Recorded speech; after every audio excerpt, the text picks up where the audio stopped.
ස්වාමීන් වහන්සේ අපිට ජීවිතේ ඉඳමින් අනිත්‍ය මෙහෙය කරන්න පුළුවන්ද? පුළුවන් ද? මම ඉස්සෙල්ලා කිව්වනේ විසාකාව කියන කෙනා තේරුම් ගන්න කියලා. මේ අනේපිරිසිතුමා කියන කෙනා තේරුම් ගන්න කියලා. තේරුණාද? අනිත්‍යයි කියන කාරණේ කියලා මේවා බැහැර කරන්නේ නැහැ. කොතනකවත් බැහැර කිරීමක් බුදුරජාණන් ගිහියයට කියන ධර්ම වෙනයි. පැවිදියට කියන ධර්ම වෙනයි. මේ පැවිදියාගේ ප්‍රශ්නේ ගිහියයි පටලවා ගන්න එපා. පැවිදියට බුදුරජාණන් වහන්සේ කියන්නේ මේ ගිහි ජීවිතයේ ගැති කරමින්, ගිහි බැඳීම් ඇති කරමින්, දුවදරුවෝ පෝෂණය කරමින්, රැකී ආරක්ෂා කරමින් කොහොමද සතර පායෙ මිදෙන්නේ කියලා. බුදුරජාණන් වහන්සේ කියන්නේ. ඒ නිසා මේ දෙක පටලවා ගන්න එපා. මේ දෙක අපි හැම වෙලාවෙම පටලවා ගන්න. පටලවා ගත්ත තැනදී හාමුදුරුවෝ කරන දේ අපි කරන්නේ නැහැ. එහෙම දෙයක් අපිට අදාළ නැහැ. අපිට තියෙන්නේ මේ ගිහි ජීවිත ගත කරමින්, ඒ යුතුයකම් මිටු කරමින්, යුතුයකමක් කුසලයක් හැටියට දකිමින් අපි ජීවත් වෙන්න දක්ෂ වෙන්න. යුතුයකමක් කුසලයක් හැටියට අපි සිද්ධ කරන්නේ. તો සතර අපායේ මිදුණ කෙනා කියන්නේ හොඳ පෞරුෂත්වයක් තියෙන කෙනෙක්. මොකද එයා තුල ඇලීම් ගැටීම් නැහැ. එයා ධර්මයේ තුලට ඇවිල්ලා තියෙන්නේ.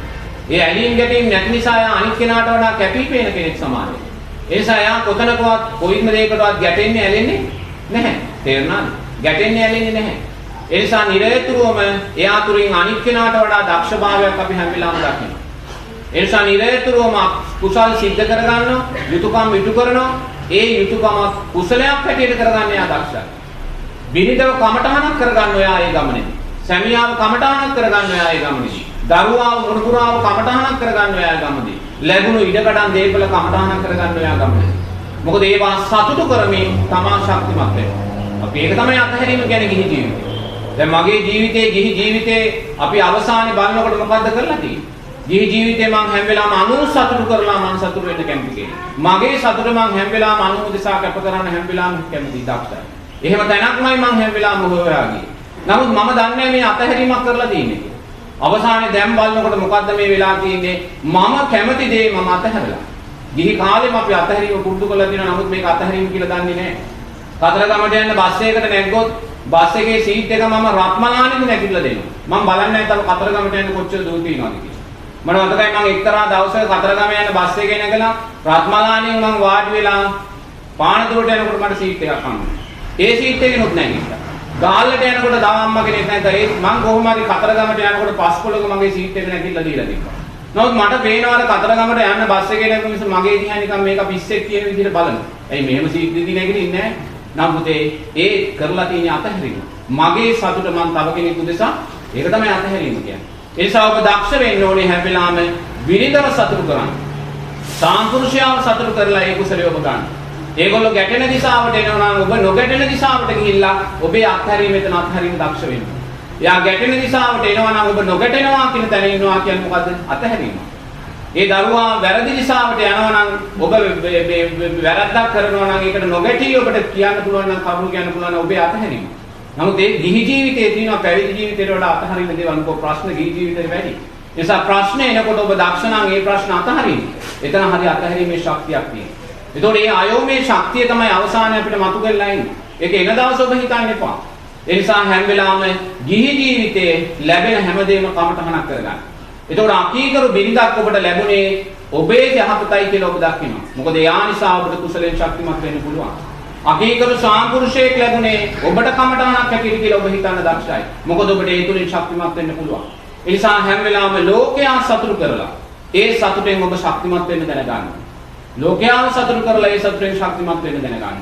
ඒ ශක්තිය තමයි ධර්මයේ ශක්තිය කියන්නේ. මොකද අතහැරීම තුලින් අපි ඒ ශක්තිය ලබන්නේ. නමුත් ඒ අපි හිතන්නේ අතහැරීම කියන්නේ මේ අනිත්‍ය කිය ඉන්න කියලා.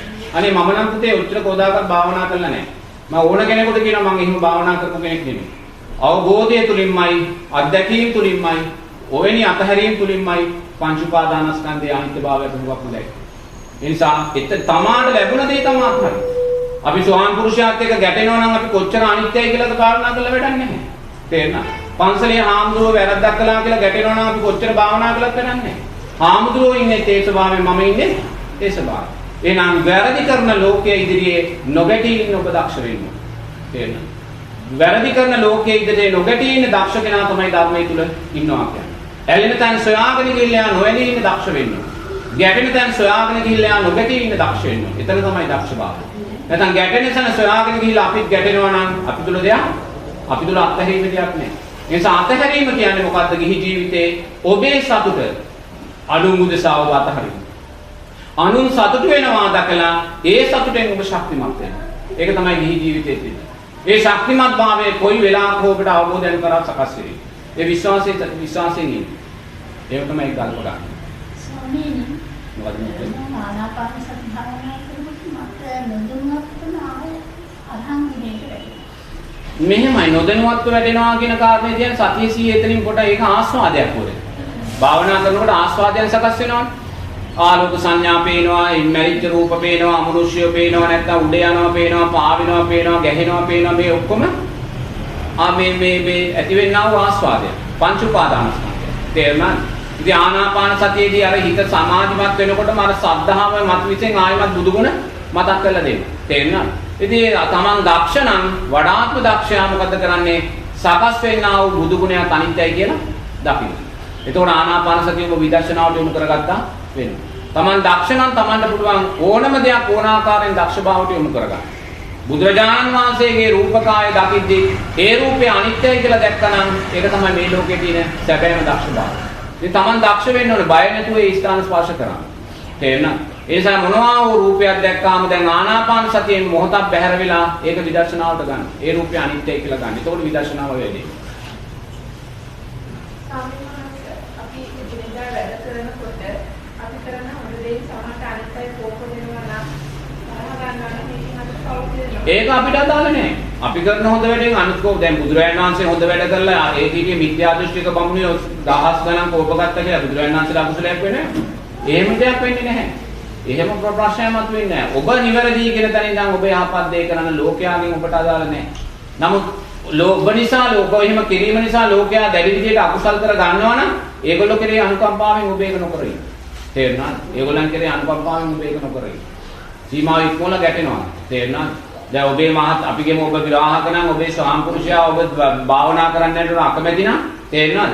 ස්වාමිපුරුෂයා නිතර මේකට ගැටෙනවා නම් මම නම් කියන්නේ ඔබ යන්න එපා. තේරුණාද? ඔබ යන්න එපා.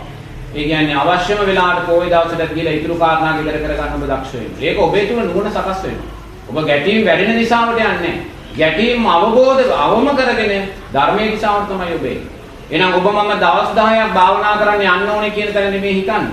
මම මේ දවස් 10ක් සැමියා සතුටෙන් තියාගෙන මං ගෙදර භාවනා කරන කියන එක. ඒකට දෙකම ඔබ සිද්ධ කරනවා. සැමියාව සතුටෙන් තියලා භාවනාව.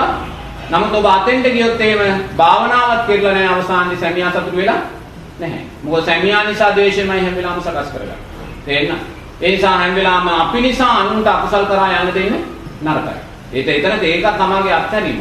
ඔහුට කුසලයේ උදෙසා ඔබ නවතිනවා කියන්නේ ඔබ අත්හැරියා. ඒක දක්ෂ වෙන්න ඕනේ ඒව හරිසියු. ඔබ ගිහලා භාවනා කළාට වඩා ඔබේ මේ අත්හැරීම ශක්තිමත්. ඔබ භාවනා කළෙත් නැහැ. ගෙදර ඉඳන් ඔබේ සැමියා ගැටෙනවා කියන තැන ඉඳන් මම මේ ගමන නතර වෙනවා කියන්නේ ඔබ භාවනා කළාට වඩා අත්හැරීමක් වෙනදන සිද්ධ වෙලා තියෙනවා. ඒව තමයි හිත කවදා හරි අපිට වඩවලා දෙන්නේ. ඒතකොට තමයි ගැටීම් අඩු වෙන්නේ. ස්වාමීන් වහන්සේ දුවදීදී අධ්‍යයන අපිට පංචෝරම්භාගී සංයෝජනේ ප්‍රහාණය කරනවා. ඕරම්භාගී සංයෝජන දාන ප්‍රහාණය කරනදී අනාගාමී තැනකදී තේරුණාද? සක්කාය දිට්ඨි විචිකිච්ඡා සීලබ්බත පරාමාසයන් තමයි ප්‍රහාණය කරගන්නේ. තේරුණාද? සක්කාය දිට්ඨි විචිකිච්ඡා සීලබ්බත පරාමාස ධර්මයන් තමයි සෝවාන් ඵලයටපත් වෙන වෙලාවේ අපෙන් ෂෙයාර් වෙන්නේ. තේරුණාද? ඒ නිසා ඉස්සෙල්ලාම මේ එතන තමයි අපේ ඉලක්කය තියාගන්න. තේරුණාද? ඇයි එහෙම ඇහුවේ? එහෙම ප්‍රහාණය කරපුවාම බඹලෝ ඉපදෙන්නේ මෙහෙමයි පුතේ. ඒ අනාගාමී බ්‍රහ්මයා බඹලෝ ඉපදෙනවා. අනාගාමී බ්‍රහ්මයා. තේරුණාද? බඹලෝ කියලා බ්‍රහ්ම ලෝක ගොඩක් තියෙනවා. දැන් ওই පළවෙනි දෙවෙනි තුන්වෙනි හතරවෙනි ධ්‍යානතල වලට අදාළව බ්‍රහ්ම ලෝක 11ක් බුදුරජාණන් වහන්සේ දේශනා කරනවා. ඊට පස්සේ නේව සංඥා ඥා සංඥා ආකාසායන්චනේ ඔය වගේ ඒවට හතරට අදාළව වෙනත් බ්‍රහ්ම ලෝක 5ක් දේශනා කරනවා. එතන 16යි. ඊට පස්සේ ආයිමත් බුදුරජාණන් වහන්සේ ඔය මාර්ගඵලලාභී බ්‍රහ්මයින්ට අදාළව තවත් බ්‍රහ්මතල 5ක් දේශනා කරනවා. ඔය ඔබ කියන අය ඔය සංයෝජන ධර්ම ප්‍රහීන කරපු අය ගිහිල්ලා ඔන්නතර තමයි උප්පත්තිය ලබන්නේ. අනාගාමී බ්‍රහ්මතල. එයාට නැවත උපතක් නැහැ. නැවත උපතක් නැහැ. ඊළඟ ආත්ම භාවය මෙයා නියන අවබෝධ කරගන්නවා. ඒ ආත්ම භාවය මෙයාට කවදාවත් නිවන අවබෝධ කරගන්නවා. එතෙන්දී. නමුත් හැම බ්‍රහ්ම ලෝකෙම නෑ රූපාවචර බ්‍රහ්ම ලෝක තියෙන. ඒ වෙලාවේ බ්‍රහ්මය ආන පල්ලෙහාට වැටෙනවා. සතර පායට වැටෙනවා. අර මේ මාර්ගඵලලාභී බ්‍රහ්ම ලෝක 5ක් වගේ තියෙනවා මගේ මතක හැටියට ඒ පහට වැටෙන්නේ නෑ. ඒ ජීවිතේම නිවන අවබෝධ කරගන්නවා. අනාගාමී ඵලයේ ඉස්සෙල්ලා සෝවාන් ඵලයේ පත් වෙන දක්ෂ වෙන්නේ නේ. මම මොකද උදේ මොකද? සිතක් කියන්නේ පංච උපාදානස්කන්ධය. සිතක් කියන්නේ විඥානය කියලා බුදුරජාණන් වහන්සේ කියනවා. සිත කියලා බුදුරජාණන් වහන්සේ කියන්නේ ආධ්‍යාත්මික රූපයක්. මේ ඇස තියෙනවනේ. දැන් ඇසෙන් අපි බාහිර රූපයක් දකිනවා. දැන් ඇසත් රූපයක් තිබ්බා කියලා මෙතන මුකුත් සකස් වෙන්නේ නැහැ. දැන් මලමිණියකටත් ඇස තියෙනවා. තේරෙනවද? මලමිණියටත් ඇස තියෙනවා. ඇහැ අරලා තිබ්බොත් මලමිණියටත් ඇහැ පේනවා කියලා පේන්නේ නැහැ. නමුත් ඇහැ පේනවා. නමුත් එහෙනම් මේ දෙක දැන් එකතුනේ මොකද්ද? විඥානය කියන කාරණේ තුනේ. එහෙනම් ඇසත් බාහිර රූපයක් විඥානයක් තුන එකතු වෙච්ච තැන තමයි චක්කු විඥානය සකස් වෙන්නේ. හිත කියන්නේ එතනයි සකස් වෙන්නේ. ඒකයි හිත කියන්නේ පංච උපාදාන. දැන් රහතන් වහන්සේට පංච උපාදානස්කන්ධය සකස් වෙන්නේ නැහැ. මොකද රහතන් වහන්සේ අර තුන් ළඟදීම අනිත්‍යයි කියලා දකිනවා. අනිත්‍යයි කියලා දකින්නේ දැක්කායි කියන තැනදී නවතිනවා. දැන් දැක්කා රූපයක් දැක්කා කියන තැන නවතිනවා. ඇසුනා කියන තැන මට දැන් ඇහෙනවා මගේ පිටිපස්සේ දැන් කවුරු හරි බයිනවා. කියන වචනත් ඇහෙනවා කියන දේවලුත් ඇහෙනවා ඔක්කොම ඇහෙනවා. නමුත් මං ඇසුනායි කියන තැන ඉඳන් අතට ඉන්නවා. අපි ඒකට පංච උපාදානස්කන්ධය සකස් කරගන්නේ. ඒතර ඇසුනා කියන තැන හිටියොත් අපි ආයමතයත් එක්ක රණ්ඩු වෙන්නේ නැනවද? නෑ ඒක තමයි පංච උපාදානස්කන්ධය අනිත්. ඇසුනා කියන තැන නවතිනවා. දැනුණා කියන තැන දැන හිතක් සකස් වෙනවා. කේන්තියක් සකස් වෙන කෙනෙක් මතක් වෙනවා. දැනුණා කියන තැනදී මම පේන නවත්තන ඉස්සරහට යන්නේ. ඉස්සරහට ගියොත් තමයි අපි ඒක තෘෂ්ණාවෙන් තෙත් කරන්නේ. තෘෂ්ණාවෙන් තෙත් කළොත් එතන පංච උපාදානස්කන්ධය සකස් වෙනවා. ආවද කෙනෙකුට මේ මරණ මංචකයේදී මරණ වේලාවෙදීම වෙන මාර්ගඵලයක් කවදාකවත් නොලබලා හිටු කෙනෙක් තින් කරලා තියෙනකොට කෙනෙකුට මරණ මංචකයේදී යට රහත් වෙන්න පුළුවන් බෑ මේ පංච උපාදානස්කන්ධයේ අනිත්‍යභාවය වඩලා තියෙනවා. එයා සද්ධර්ම ශ්‍රවණය කරලා නුවණින් මෙනෙහි කරලා වක්කලි මහරහතන් වහන්සේ වක්කලි ස්වාමීන් වහන්සේම බුදුරජාණන් වහන්සේ ළඟ බොහොම කාලයක් පිටුවෙන් හිටපු කෙනෙක්. එයා තමයි බුදුරජාණන් වහන්සේගේ රූපය දැකලා රූපේ ආස්ථාරයෙන් මත් වෙන ස්වාමීන් වහන්සේලාට අග්‍රස්ථානයටපත් වෙච්ච කෙනා. එහෙමත් එයා කනතුරකුත් තියෙනවා. එයාගේ මොකද එයා බුදුරජාණන් වහන්සේගේම රූපය දකිමින් ආස්වාදයෙන් ඉඳිමින් ඉන්නේ. ඒක කාමාස්වාදයක් නෙමෙයි. ඒ රූපේම දෙතිස්මා පුරුෂ ලක්ෂණයන් දකිමින් මේ ආස්වාදෙ විඳිමින් ඉන්නේ. එහෙම ආස්වාද විඳින්නන් අතර අග්‍රස්ථානයටපත් වෙන භික්ෂුන් වහන්සේ තමයි වක්කලි ස්වාමීන් වහන්සේ කියන්නේ. ඉතින් එයා අප්‍රමාණ සද්ධර්මයේ ශ්‍රවණය කළා නුවණින් මෙනෙහි කළා ඒව සිද්ධ වෙනකොට පස්සේ එයා ජීවිතේ නැති කරගන්න රහතන් වහන්සේ බව කෙනෙක් බවට පත් වෙනවා. මොකද එයා වේදනාවේ අනිත්‍යභාවය දකිමින් තමයි බෙල්ල කපාගන්නේ. දකින්න දැනෙන වේදනාවක් අනිත්‍යයි කියලා දකිමින් එයා බෙල්ල කපා ගන්නවා. සද්ධාවේ තියෙන බලවත්භාවය නිසා. නමුත් එයා මේ රහත් භාවයටපත් වෙනවා. නමුත් එහෙම නැතුව මාත්‍යෝ පිංගලායි කියලා කෙනෙක් කවදාකවත් අවසාන චිත්තයේදී රහත් වෙන්න බෑ. ඒක වෙන්න බෑ. ඊළඟට වැඩෙන්න බැරිද මේ වෙලාවට? බෑ මාත්‍යෝ ඒක වැඩෙන එක දීර්ඝ කාලයක් පුරුදු වෙන්න ඕනේ. බුදුරජාණන් වහන්සේ කියන ඇසුරු සැනක් අනිත්‍ය සංඥා වැඩුණොත් එයා සතර පායෙන් මිදෙනවා කියලා. ඇසුරු සැනක් මෛත්‍රිය වැඩුවොත් එයා බ්‍රහ්ම ලෝකෙට යනවා කියලා බුදුරජාණන් වහන්සේ කියනවා. එහෙමනම් මාත්‍යෝ බුදුරජාණන් වහන්සේ ආයිමත් කියනවා මේ මහ පොළවෙන් ගන්න පස් ප්‍රමාණයේ සුගතිගාමී වෙන්නේ කියලා. එහෙනම් මේ ධර්මයේ බුදුරජාණන් වහන්සේගේ සම්පූර්ණ ප්‍රතික්ෂේප වෙනවානේ. ඇසුරු සැනක් අනිත්‍ය වැඩුවොත් සතර පායෙන් මිදෙනවා කියලා බුදුරජාණන් වහන්සේ කියනවා වගේම ඇසුරු සැනක් මෛත්‍රිය වැඩුවොත් බ්‍රහ්ම ලෝකේ යනවා කියනවා. ආයිමත් එහෙම කියලා බුදුරජාණන් වහන්සේ කියනවා මහ පොළවෙන් ගන්න පස් අවුරක් තමයි ප්‍රමාණ සුගතිගාමී වෙන්නේ කියලා. එහෙනම් මේක අපි නුවණින් මෙනෙහි කරන්න ඕනේ මාත්‍ය. මොකද මේ ලෝකේ මාත්‍ය ඇසුරු සනක් අනිත්‍ය වඩපු කෙනෙක් නැති කෙනෙක් ඉන්නවද? මේ ලෝකේ එක ඇසුරු සනක් මෛත්‍රිය වඩපු නැති කෙනෙක් ඉන්නවද? එහෙනම් මාත්‍ය ඔක්කොම සුගතියට යන්නේ. එහෙනම් බුදුරජාණන් වහන්සේ මෙතනදී ඇසුරු සනක් කියලා කියන්නේ මොකද්ද මහත්යෝ? චුතිසිත. චුතිසිත ඇසුරු සනක්සේ පහළ වෙන චුතිසිතේදී අනිත්‍ය ඔබ දැක්කොත් ඔබ මාර්ගඵලලාභී දෙවියෙක්. මරණ මොහොතේ සකස් වෙන්නා වූ චුතිසිතේදී ඔබ මෛත්‍රී සංඥා වැඩුවොත් ඔබ බ්‍රහ්ම ලෝකේ. එනනම් මාත්‍රේ චුතිසිතේදී අනිත්‍ය සංඥාව මතු කරලා ගන්න මහත්යෝ දීර්ඝ කාලයක් අපි මේක වඩලා පුරුදු වෙන්න ඕනේ. නැත්නම් බුදුරජාණන් වහන්සේ අර ඔක්කොම ධර්මයේ ප්‍රතික්ෂේප වෙලා යනවා. දීර්ඝ කාලයක් අනිත්‍ය වඩලා පුරුදු වෙන්න ඕනේ. දීර්ඝ කාලයක් මෛත්‍රිය වඩලා පුරුදු වෙන්න ඕනේ. එහෙම නැතුව ඒක වෙන්නේ නැහැ මහත්යෝ. ඒක එහෙම ගන්නවා නම් එහෙම අර බුදුරජාණන් වහන්සේගේ ඔක්කොම ධර්ම ප්‍රතික්ෂේප වෙනවා. ඒකයි නුවණින් මෙනෙහි කරන්න ඕන ධර්මයේ නුවණින් මෙනෙහි කරලා මතු කරලා ගන්න ඕනේ කියන්නේ ඒක. ඒ නිසා දීර්ඝ කාලයක් මෛත්‍රී සංඥා වැඩිවොත් තමයි ඇසුරු සන චුතිසිතේදී මෛත්‍රී සංඥා මතු වෙලා ඉන්නේ. එහෙම තමයි ඒක ගලපන්නේ. ස්වාමීන් වහන්සේ ධර්මානුසාරිකා සදානුසාරී කියලා කුද්දේ දෙන්නේ දෙන්නයි. සද්ධානුසාරී ධම්මානුසාරී සෝවාන් මාර්ගයේ ඉන්න දෙන්න. නිවන් මාර්ගයට ඇවිල්ලා නැහැ. සෝවාන් ඵලයට යමෙක් පත් වුණා කියන්නේ මොකද්ද? සද්ධා, වීර, සති, සමාධි, ප්‍රඥා කියන ඉන්ද්‍රිය ධර්මයන් පහ සමව වැඩෙන්න ඕනේ. මොනවාද පහ? සද්ධා, වීර, සති, සමාධි, ප්‍රඥා. මෙතන සතිය කියන කාරණේ බුදුරජාණන් වහන්සේ මැදින් තියලා තියෙනවා. ඇයි සතිය කියන කාරණේ මැදින් තියලා තින්නේ? එයා සතියෙන් සිහියෙන් යුතුව මේ දෙක සමබර කරගන්න දක්ෂ වෙන්න ඕනේ. තේරුණාද? මේක තාම සමබර කරගන්න දක්ෂ නැහැ කියන්නේ තාම අපිට සතිය සිහිය පිටලා නැහැ. ඇයි සතිය සිහිය පිටලා නැති තාම අපිට කල්යාණ මිත්‍රාශ්‍රය සද්ධර්ම ශ්‍රවණය සකස් වෙලා නැහැ. එතකොට සතිය සිහිය නැති නිසා මෙයා හැම වෙලාවෙම මේක සමබර කරගන්න නැතුව ඉන්නේ. එතනදී සද්ධානුසාරී කියන්නේ එයා තුල ශ්‍රද්ධාව තියෙනවා. නමුත් ප්‍රඥාව වැඩිලා නැහැ. සමහර පින්වතුන්ලා ඉන්නවා 84000 පහන් පින්කම් 84000 මල් පින්කම් මේවා කර හැමදාම යනවා. මොනවාද ශ්‍රද්ධාව තියෙනවා ප්‍රඥාව වැඩිලා නැහැ. තේරෙනවද? එයාට සද්ධානුසාරී කියලා බුදුරජාණන් වහන්සේ කියනවා. ධම්මානුසාරී කියලා කියන්නේ එයා හොඳට ධර්මයේ දන්නවා. ධර්මයේ කතා කරනවා. ධර්මයේ සාකච්ඡා කරනවා. ධර්මයේ ලියනවා. නමුත් ශ්‍රද්ධාවේ ප්‍රඥාවේ දුර්වලතාවය තියෙනවා. තේරෙනවද? ඒ නිසා බුදුරජාණන් වහන්සේ දෙනවා මෙන්න මේ දෙන්න තමයි ධම්මානුසාරී සද්ධානුසාරී කියන්නේ. දැන් මෙයා සතියෙන් සිහියෙන් යුතුව මෙයා දක්ෂ වෙන්න ඕනේ නුවණින් මෙනෙහි කරමින් මේ දෙක සමකර කරගන්න. එතන තමයි යා මේ සෝවාන් ඵලයටපත් වෙන්නේ. සෝවාන් මාර්ගය තමයි සද්ධානුසාරී ධම්මානුසාරී දෙන මේ දෙන්න ඉන්නේ සම්මා සම්බුද්ධ ශාසනයේ විතරයි. වෙන තැනක මේ දෙන්න නැහැ.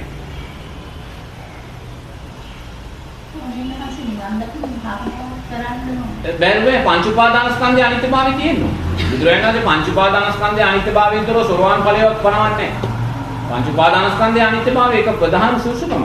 තෙරුවන් ක්‍රියා අතර ශ්‍රද්ධාව, සීලය පංච උපාදානස්කන්ධයේ අනිත්‍යභාවය. මේකෙන් තොරව රහත් වෙන කෙනෙක් නැහැ. මේකෙන් තොරව සෝවාන් වෙන කෙනෙක් නැහැ. සෝවාන් වෙන කෙනා පංච උපාදානස්කන්ධය අනිත්‍යයි කියලා දකින්න. රහත් වෙන කෙනා පංච උපාදානස්කන්ධය අනිත්‍යයි කියලා අවබෝධ කරගන්න. එහෙම තමයි ඒක සකස් වෙන්නේ.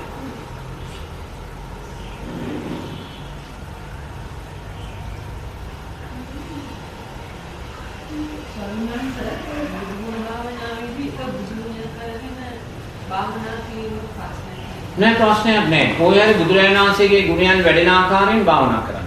තේරුණා බුද්ධානුස්සතිය. තේරුණාද? ඒකේ කිසි ගැටලුවක් නෑ. එක එක ස්වාමීන් වහන්සේලා එක එක ආකාරයෙන් කියනවා. නමුත් කොහේ හරි බුදුරජාණන් වහන්සේගේ ගුණයන් වැඩෙනවා නම් ඒක භාවනා කරන්න. තේරුණාද? නමුත් ඉතින් ඒ බුදු ගුණත් අනිත්‍යයි කියලා දකින්න අපි දක්ෂ වෙන්න ඕනේ. නමුත් බුදු ගුණ ලක්ෂ වාරයක් කිව්වායි කියන කාරණේ තමයි සුගතිය කියන කාරණේ සකස් වෙනවා. තේරුණාද? සකස් වෙනවා. පංච නීවරණයන් නටපත් වෙනවා. ඒව සිද්ධ වෙනවා. නමුත් ඒක කවදාකවත් නිර්වාණ අවබෝධයේ පැත්තට ඔබ යොමු කරන්නේ මොකද ඔබ ශ්‍රද්ධාවට බැඳිලා ඉන්නේ. තේින දැන් ආනන්ද ස්වාමීන් වහන්සේට බුදුරජාණන් වහන්සේ ජීවමාන වෙන තාක් රහත් වෙන්න බැරි වුණා. මොකද බුදුරජාණන් වහන්සේ කියලා බැඳිලායි තෘෂ්ණාව සකස් කරගෙන හිටියේ. තේරෙනවද? ඒ නිසා බුදුගුණ වඩන තාක්කල් අපි සුගතියටයි ආරන්නේ. තේරෙනවද? නමුත් ඒ සුගතියේ විදර්ශනා නුවණින් දකින්න අපි දක්ෂ වෙන්න ඕනේ. එතන තමයි විදර්ශනාව සකස් වෙන්නේ. ඒ නිසා කොච්චර බුදුගුණ භාවනා වැඩුවායි කියන කාර්යයෙන් සුගතිය විතරයි සකස් වෙන්නේ. බුදුරජාණන් වහන්සේගේ අනිත්‍ය ස්වභාවය දකින්න. ඔය කියන්නා වූ බුදු ගුණයන් සියල්ලක්ම අනිත්‍යයි. දැන් ධර්මයේ අතුරුදහන් වෙලා ගියාට පස්සේ ආයිමත් ඔය බුදු ගුණ ලෝකේ නැහැ. ආර්ය ශ්‍රාංගික මාර්ගයක් නැහැ. ආයිමත් මෛත්‍රී බුදුරජාණන් වහන්සේ තමයි ආර්ය ශ්‍රාංගික මාර්ගෙම අතු කළා ගන්න. ඒ නිසා මේ බුදු ගුණ කියන දේවලුත් අනිත්‍යයි. බුදුරජාණන් වහන්සේගේ දෙතිස්මා රූප පුරුෂ ලක්ෂණයන් කියන දේ අනිත්‍යයි. අලු ගොඩක් ධාතුන් වහන්සේලා ගොඩක් බවට පත් වුණා. දැන් ඒවා තීන තැන් වල තව දිරා යනවා මිසක් තව ඒවා අලුත් වෙන්නේ නැහැ. එහෙනම් ඒ ස්වභාවයෙන් තමයි දකින්න ඕනේ. මේ දේ අනිත්‍ය වෙන දෙයක්. අපි දෙන්න බැඳෙනවා කියන්නේ පංච උපාදානස්කන්ධයට බැඳෙනවා කියන කාරණය. ඒ නිසා මේ රූපයන්ගේ අනිත්‍යභාවය අපි දකින්න ඕනේ. බුදුරජාණන් වහන්සේගේ රූපයක්මයි මේ දෙතිස් මහා පුරුෂ ලක්ෂණයේ රූපයක්මයි සතර මහා ධාතුන් හැටි. ඉතින් එතෙන්ට අපි එන්න ඕනේ. එතෙක් අපි සුගතිය තමයි සකස් කරගන්නේ. සුගතිය කියන කාරණේ අනිත්‍යයි. ඊට පස්සේ දීර්ඝ අබුද්ධෝත්පාද කාලාවට පස්සේ අපි ආයෙත් කොටු වෙනවා. හිර වෙනවා.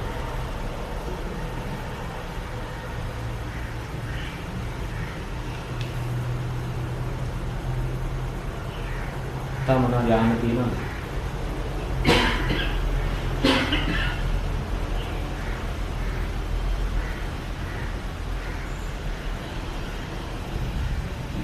මොන දාන දිනුද?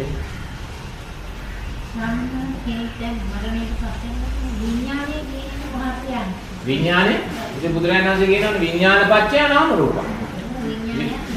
විඥානේ මැරෙන්නේ නැහැ. විඥානේ මරුණාම කොහොමද? විඥානේ මැරෙන්නේ නැහැ. විඥානේ නිරෝධ වෙනවා, නිරුද්ධ වෙනවා. දැන් ගිනි ගොඩක් තියෙනවා. ගිනි ගොඩ තියෙන දර දාන තාක්කල් මේ ගින්දර ඇවිලෙනවා. දැන් දර විශේෂ කරගෙනයි මේ ගින්දර පැතිරෙන්නේ. නේද? දැන් දර ටික ඉවරනාම මොකද්ද වෙන්නේ? ගින්දර කොහත් යනවද? ගින්දර දර කොට තුලින්ම නිවිල යනවා. එහෙනම් සංස්කාරයන් කියන්නේ මොකද්ද? සිතින් කයින් වචනෙන් සිද්ධ කරන ගන්නා වූ කුසල් සහ අකුසල්. ඒ කුසල් සහ අකුසල් තියෙන තාක්කල් අපි ඊට අදාළව විඥානේ සකස් කරගන්නවා. තේරෙනවද? ඉතින් මේ විඥානය සකස් කරගෙන බුදුරජාණන් වහන්සේ දේශනා කරනවා ඇති වෙමින් නැති වෙමින් භවයෙන් භවයට ගමන් කරනවා. තේරෙනවද? දැන් මේ ජීවිතේ බුදුරජාණන් වහන්සේ කියන හැම සත්වයක්ම හැම නිමේෂයකදීම මැරෙමින් ඉපදෙනවා. මැරෙමින් ඉපදෙනවා කියනවා. දැන් ඔබලා දන්නේ ඔබලා මැරෙමින් ඉපදෙනවා කියලා දන්නේ නැහැ. අපි මැරෙනවා කියලා දන්නේ කවදා හරි දවසක අවසානයේ විඥානයත් ආයුෂයත් උණුසුමත් පහව ගිය මරණේ විතරයි. නමුත් බුදුරජාණන් වහන්සේම කියන්නේ බුදුරජාණන් වහන්සේ කියන ඔබ හැම වෙලාවෙම මැරෙමින් ඉපදෙනවා. ඒ මැරෙමින් ඉපදෙනවා කියන්නේ මොකද්ද? මේ ඇහෙන් රූපයක් දකිද්දී ඇස ඉපදෙනවා.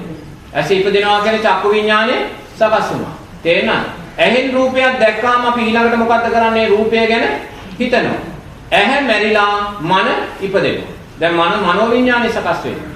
මනෝ විඥානයේ රූපය ගැන හිතනකොට ශබ්දයක් ඇහෙනවා. මන මැරිලා කන සෝත විඥානය ඉපදෙනවා.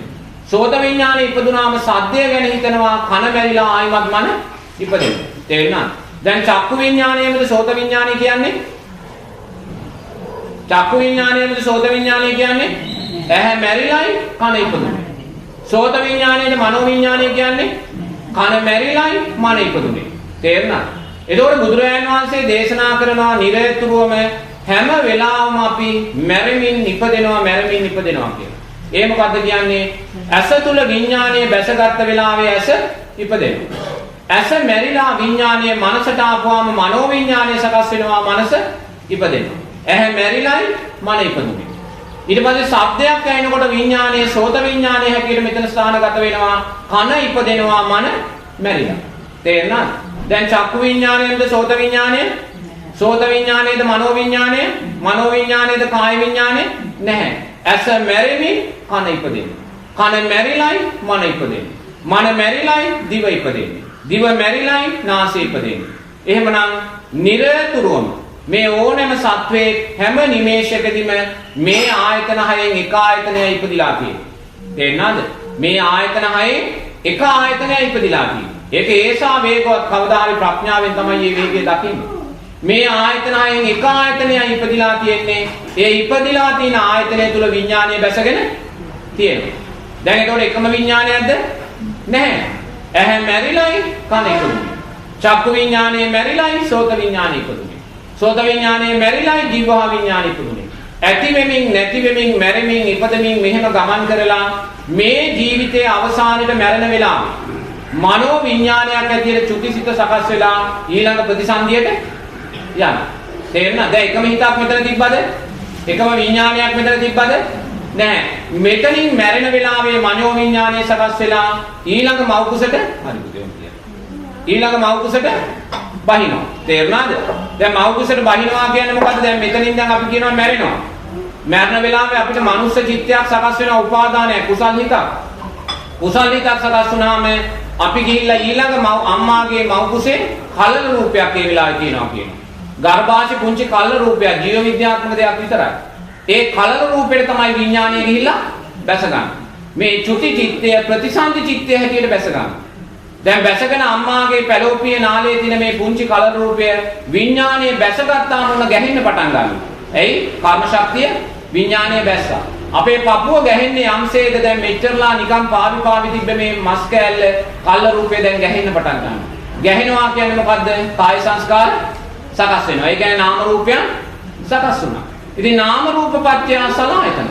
නාම රූප සකස් වුණ නිසා ඊළඟට ආයතන හය සකස් වෙනවා. ආයතන හය කියන්නේ මොකද්ද? ඇස කන නාසය දිව ශරීරය මනස. එතකොට බුදුරජාණන් වහන්සේ කියනවා මේ ගැහි තියෙන පුංචි කලල රූපය සති 7ක් 8ක් යනකොට තඹපු බිත්තරයක් ප්‍රමාණයට ලොකු වෙනවා කියලා.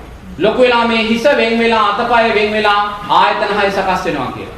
දැන් ආයතන 6 සකස් වුනේ කුමක් නිසාද? නාම රූප පත්‍ය සලආයතන. නාම රූප නිරෝධා සලආයතන නිරෝධ. නාම රූප තිබෙන නිසායි සලආයතන සකස් වුනේ. සලආයතන නිසා පස්සේ සිද්ධ වෙනවා. දැන් මේ ජීවිතේ ඊළඟ ජීවිතය ඉපදිලා එහෙන් රූප දකින්නවා පස්සේ. කනෙන් ශබ්ද අහනවා. පස්ස පච්චයා වේදනා. පස්සේ නිසා විඳීම ඇලින්ගට උපේක්ෂාව මේව ජාති ජරා ව්‍යාධි මරණ දක්වා යන. එහෙනම් කොතනකවත් එකම විඥානයක් තිබ්බද? නෑ, එකම විඥානයක් කොතනකවත් නැහැ. දැන් තව මොනවාරි අහන්න තියෙනවද? ඇද්ද? තව මොනවාරි අහන්න තියෙනවද? ලයිව් මාත්‍යා මොනවාරි තියෙනවද අහන්න?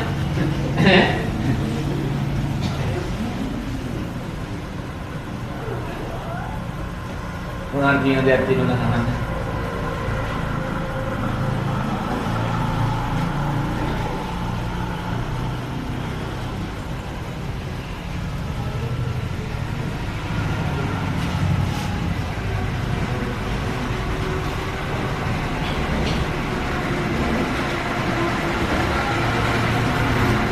මොකද නැද්ද? දැන් එන අවසන් කරන්නද? ඈ?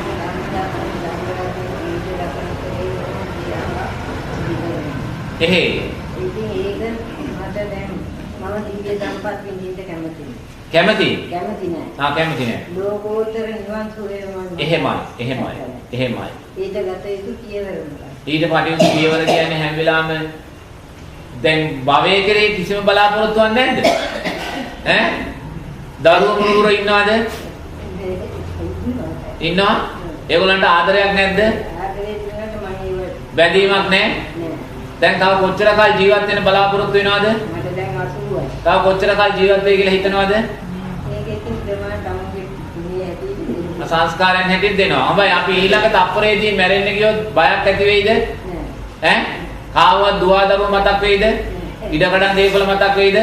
මුකුත් මතක් වෙන්නේ නැහැ. එහෙනම් රහත් වෙලා කියන එකයි ඒ කියන්නේ.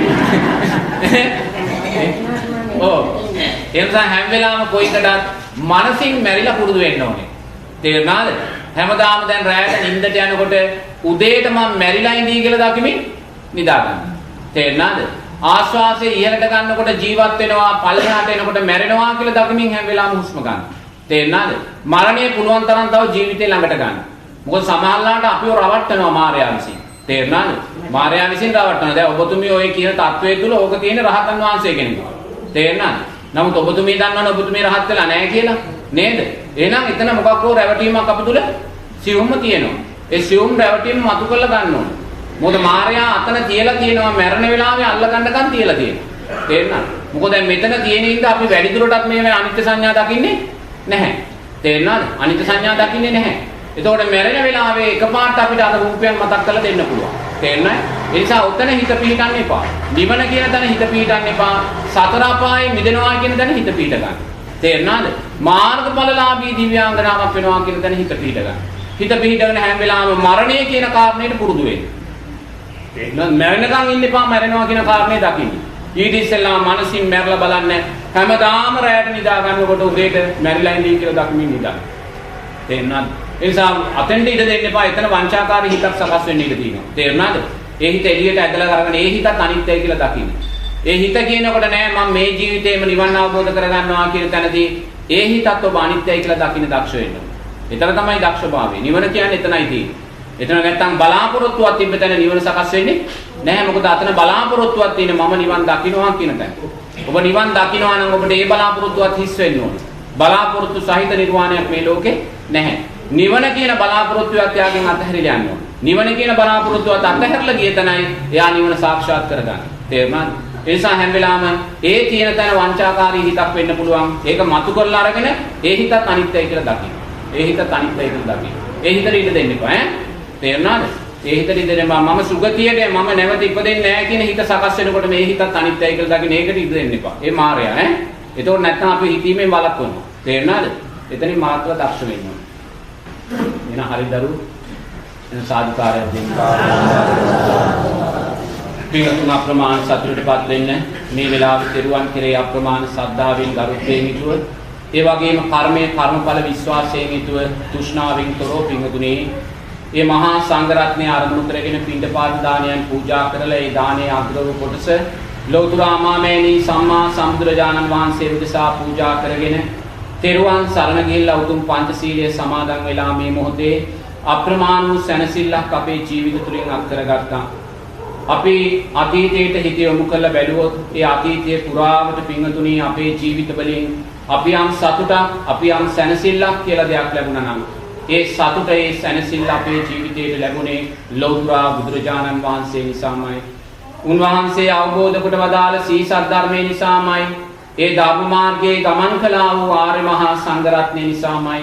අප්‍රමාණ ප්‍රශ්න වලින් අප්‍රමාණ ගැටලු වලින් පීඩිත ජරා ව්‍යාධි මරණ කියන කාරණා වලින් පීඩිත අපේ ජීවිතවලට යම් හෝ සතුටක් යම් හෝ සැනසෙල්ලක් කියලා දෙයක් ලැබුණා නම් ලැබුණේ ඒ නිසාමයි පිංගතුල්ලා අප්‍රමාණ සද්ධාවෙන් යුතුව දුර බැහැර ගෙවාගෙන පැමිණිලා පිංගතුනි ඒ සතුට ඒ සැනසෙල්ල පිංගතුල්ලාගේ ජීවිතයට අත් කරගන්නේ. ඒ නිසා කල්පනා කරන්න ලෞතර බුදුරජාණන් වහන්සේ දේශනා කරනවා ඔබ මේ හිමිදිරි උදෑසන මහා සංඝරත්නය අරමුණු කරගෙන ආහාරයක් තුලින් ගිලම්පසක් තුලින් කාරණා හතරක් මහා සංඝරත්නයට පූජා කළා කියලා. ඒ කාරණා හතර තමයි ආයුෂ වර්ණයේ සැපේ බලය කියනා වූ කාරණා හතර. ඔබ මේ පූජා කළා වූ ආයුෂ වර්ණයේ සැපේ බලයේ තුලිනුයි හෙට උදෑසන දක්වා භික්ෂුව තමන්ගේ ආයුෂයේ වර්ණයේ සැපේ බලයේ පවත්වාගෙන යන්නේ. යම් මේකින් අද උදෑසනක භික්ෂුවකට පිණ්ඩපාතයක් නොලැබුණා නම් හෙට උදෑසන දක්වා ආයුෂයෙන් වර්ණයෙන් සැපයෙන් බලයෙන් පිරිහීමටපත් වෙනවා. අන්නේ පිරිහීම වළක්වලා පිංගතුනි ඔබ දානයක් තුලින් මේ මොහොතේ මහා සංඝරත්නයට ලබලා දුන්නේ ආයුෂ වර්ණයේ සැපේ බලයයි කියලායි ලෞතර බුදුරජාණන් වහන්සේ දේශනා කරන්නේ. ඔබ ශ්‍රද්ධාවෙන් යුතුව මහා සංඝරත්නයට ආයුෂ වර්ණයේ සැපේ බලයේ පූජා කරගනිද්දී මහා සංඝරත්නයේ යුතුයකමක් වගකීමක් තියෙනවා කියලා බුදුරජාණන් වහන්සේ දේශනා කරනවා. ඒ යුතුයකම වගකීම තමයි පින්තුනේ ගිහි පින්තුල්ලා ශ්‍රද්ධාවෙන් පූජා කළා වූ ආයුෂ වර්ණයේ සැපේ බලයේ උපයෝගී කරගෙන ආර්ය අෂ්ටාංගික මාර්ගයේ තුල ගමන් කරලා චතුරාර්ය සත්‍ය ධර්මයන් අවබෝධ කරගන්නා වූ දිශාවට ගමන් කිරීම. එhmenan ගිහි පින්තුල්ලා මහා සංඝරත්නයට ආයුෂ වර්ණයේ සැපේ බලය ලබලා දෙනවා. මහා සංඝරත්නයේම ආයුෂ වර්ණයේ සැපේ බලයේ උපයෝගී කරගෙන ප්‍රඥාව කියන කාරණය වඩවා ගන්නවා කියලා ලෞතර බුදුරජාණන් වහන්සේ දේශනා කරනවා.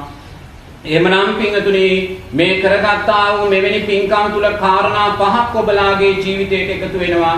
ඒ කාරණා පහ තමයි ආයුෂ වර්ණයේ සැපේ බලය කියනා වූ කාරණා පහ. ඔබ මහා සංඝරත්නය අරමුණු කරගෙන ආයුෂ වර්ණයේ සැපේ බලය ප්‍රඥාව කියන කාරණා පහ පූජා කරගනිද්දී එහි ආනිසංසයන් හැටියට ඔබලාගේ ජීවිතයට ආයුෂයේ වර්ණයේ සැපේ බලය ප්‍රඥාව කියන කාරණා එකතු වෙනවා කියලායි බුදුරජාණන් වහන්සේ දේශනා කරන්නේ.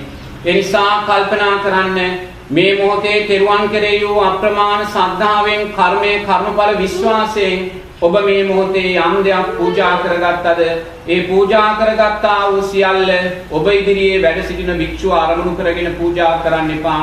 එහෙම කළොත් ඒ පෞද්ගලික දානයක් බවටයි පත් වෙන්නේ. පෞද්ගලික දානයේ ආනිසංස අල්පයි කියලා ලෞතර බුදුරජාණන් වහන්සේ දේශනා කරනවා.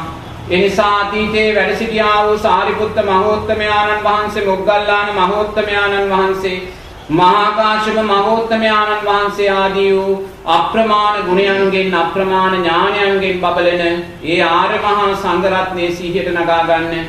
ඒ ආර්ය මහා සංඝරත්නයේ ගුණයන් ඥානයන් සිහියට නගා ගන්න. එහෙම සිහියට නගාගෙන ඔබ ශ්‍රද්ධාවෙන් පූජා කළා වූ සියල්ල ඒ ආර්ය මහා සංඝරත්නයේ ගුණයන් උදෙසා ඥානයන් උදෙසා පූජා වේවා කියලා චේතනා සකස් කරගන්න කියලා බුදුරජාණන් වහන්සේ දේශනා කරනවා.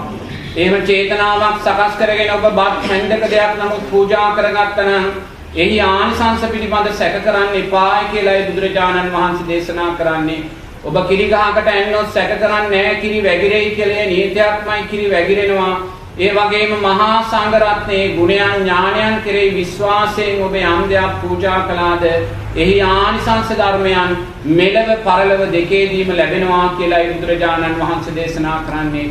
ඒ නිසා අප්‍රමාණ සතුටටපත් වෙන්න බුදුරජාණන් වහන්සේ ගිහි පින්වතුන්ලා උදෙසා දානය කියන කාරණේ නිරතුරුව වර්ණනා කරනවා.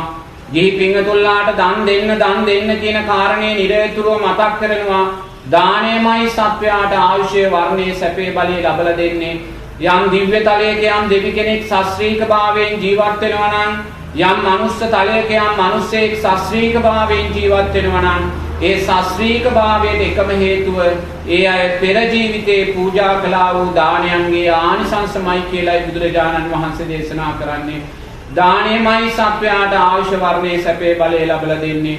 යම් දවසක අපි නිවන් අවබෝධ කරගන්නා තාක්වල් පින්වතුනි මේ භව ගමනේ අපි මැරෙමින් නිපදෙමින් අපිට යන්න සිද්ධ වෙනවා. ඒ මැරෙමින් ඉපදෙමින් යන ගමනේදී අපි දිව්‍ය ලෝකවල උපත ලබන්න පුළුවන්, මනුස්ස ලෝකවල උපත ලබන්න පුළුවන්, සතර පායන්ට වැටෙන්න පුළුවන්. මේ කොතනක උපතක් සකස් වුණත් ඔබට ආයුෂ වර්ණයේ සැපේ බලය අත්‍යවශ්‍ය වෙනවා.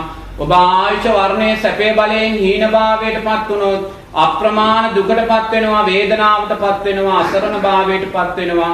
මේ ආයුෂ වර්ණයේ සැපේ බලයේ හීන භාවය නිසා දුක් විඳින්නා වූ අපමණ සත්වයින් සම්මා සම්බුද්ධ ඥාණයෙන් දැකලා දන් දෙන්න කියන කාරණේ නිරතුරුව පින්තුල්ලාට මතක් කරනවා. ඒ නිසා අප්‍රමාණ සතුටටපත් වෙන්න මේ මොහොතේ මේ ආකාරයෙන් සිද්ධ කරගත්තා වූ සියලුම පින් මේ පින්කම සංවිධානය කළා වූ මහත්මයාගේ නම මොකද පුතේ? ඒ මොකද ඒ නලින් මහත්මයා පින්වත් මහත්මයා අපිට මාස මම හිතනවා දෙකකට වගේ එකමාරකට වගේ පෙර ආතුව බොහොම ගෞරවයෙන් ආරාධනාවක් සිදු කළා. ඒ නලින් මහත්මයාටත් ඒ පවුලේ සියලුම දෙනාටමත් ඒ වගේම සහ සම්බන්ධ වුණා වූ ඔබ සියලුම දෙනාටමත් නිදුක් නිරෝගී සුවපත් භාවයේ පිණිසත් මේ ජීවිතයේ තුලදීම චතුරාර්ය සත්‍ය ධර්මයන් අවබෝධ කිරීම පිණිසත් මේ පින හේතු වේවා කියලා සාදු කියනවා. ඒ වගේම මේ රැස් කරගත්තා වූ සියලුම පින්තුල්ලා නමින් මිය පරලොව ගොස් පින් බලාපොරොත්තුව ජීවත් වෙන මව් දෙමාපියන් ඇතුළු යම් ඥාති පිරිසක් වේ නම් මේ සියලු දෙනා තමන්ගේ දෑතින් කරගත්තා වූ පින්කමක් සේසිතා මේ පින දැක සතුටු වේවා, අනුමෝදන්ව සතුටු වේවා කියලා මියගිය ඥාතීන්ගේ රුව ගුණ සිහියට නගාගෙන මේ පින අනුමෝදන් කරන්න. ඉදම්මේ ඥාතීනං හෝතු ගාථාව ශබ්ද නගලා කියන්න. ඉදම්මේ ඥාතීනං හෝතු සාවු ඥාතයෝ ඉදම්මේ ඥාතීනං හෝතු සාවු ඥාතයෝ ඉදම්මේ ඥාතීනං හෝතු සාවු. ඒ වගේම මේ රැස් කරගත්තා වූ සියලුම පින් මහේශාක්‍ය අල්පේශාක්‍ය අප්‍රමාණ වූ දිව්‍ය රාජ සමූහයාද මේ පින් දැක සතුටු වේවා, අනුමෝදන්ව සතුටු වේවා. දෙවියෝ ප්‍රාර්ථනීය බෝධියකින් අමාමා නිවනෙන් සැනසේවා. දෙවියන්ගේ ආශිර්වාදයෙන් පින්තුල්ලා කරන කියන ව්‍යාපාර රැකී ආරක්ෂා දුවා දරුවන්ගේ කටයුතු වේනම් පින් ගන්නා වූ දෙවියන්ගේ ආශිර්වාදයෙන් ඒවා ශාස්ත්‍රීය භාවයටපත් වේවා, සෞභාග්‍යමත් භාවයටපත් වේවා කියලා දෙවියන්ටත් මේ පින අනුමෝදන් කරන්නේ තාව චාචාම්මේහි කියලා.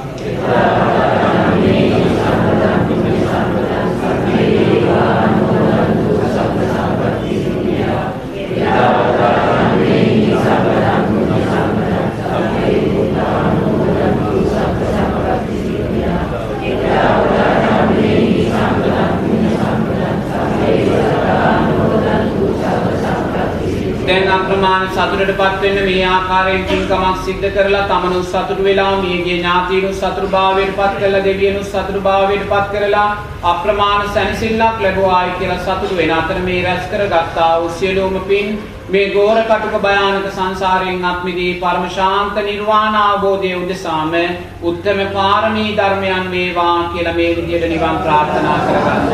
ඉදම්මේ පුඤ්ඤං ආසවක්ඛ්‍යා වහං හෝතු. මේ පින නිවන් අවබෝධ වීම පිණිසම හේතු වේවා. ඉමිනා පුඤ්ඤ කම්මේන මාමේ බාල සමාගමෝ සතං සමාගමෝ හෝතු. යාව නිබ්බාන පත්‍යා මේ කුසලෙන් නිවන් දකිනා තුරුම මස්පව් දස කුසල් කරන බාලයන්ගේද අසත් පුරුෂයන්ගේද පාප මිත්‍රයන්ගේද ආශ්‍රය නොලැබේවා. දානාදී පින්කම් කරන සීලාදී අනන්ත ගුණ පුරණ විදර්ශනාදී භාවනා වඩන සත්පුරුෂයන්ගේද කල්යාණ මිත්‍රයන්ගේද බුද්ධාදී ආර්ය මහෝත්තමයන්ගේද ආශ්‍රයම ලැබේවා.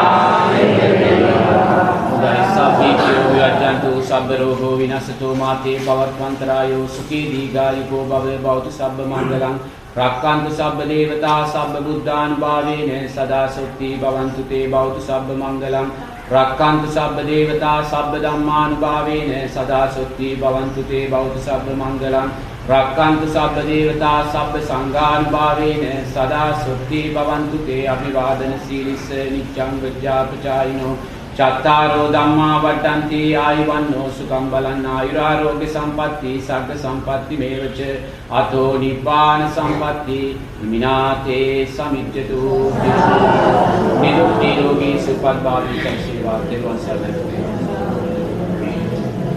देवान सरनाई सुपत देवा दीर्घाय सर सेवा चतुरार्य सत्य अंत नाम देवा है देवान सरनाई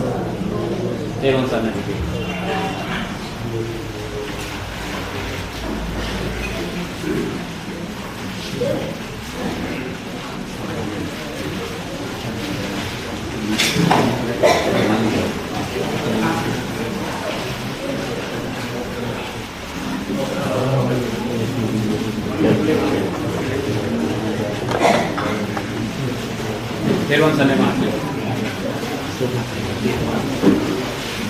दीर्घाय सर सेवा चतुरार्य सत्य